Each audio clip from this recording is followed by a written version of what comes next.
सब कुछ भगवान पर छोड़ देने का असली अर्थ क्या है?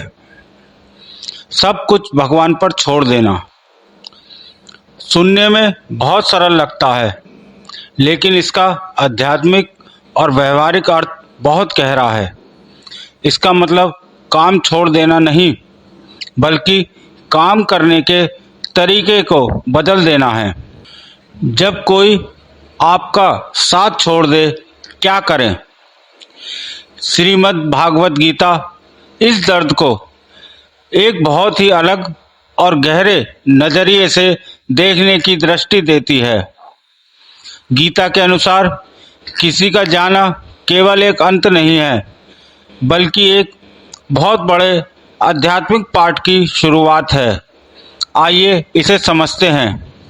इसे हम 3 मुख्य बातों से समझ सकते हैं। नंबर 1, कर्तव्य मेरा, परिणाम उनका, निष्काम कर्म। इसका असली अर्थ वही है जो गीता में श्री कृष्ण ने कहा है, आप अपनी पूरी शक्ति, ईमानदारी और बुद्धि से अपना काम करें, लेकिन उस काम के नतीजे से खुद को मानसिक रूप से ना बांधें। उदाहरण के लिए, एक किसान खेत जोतता है, बीज बोता है और खाद डालता है। यह उसका कर्तव्य है, लेकिन बारिश होगी या नहीं, या फसल कैसी होगी, यह उसके हाथ में नहीं है।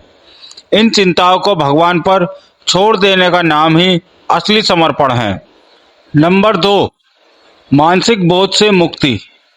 जब हम कहते हैं कि मैंने सब भगवान पर छोड़ दिया, तो हम असल में अपने दिमाग से चिंता का बोझ उतार देते हैं। जब हम खुद को कर्ता मानते हैं, तो असफलता का डर हमें तनाव देता है।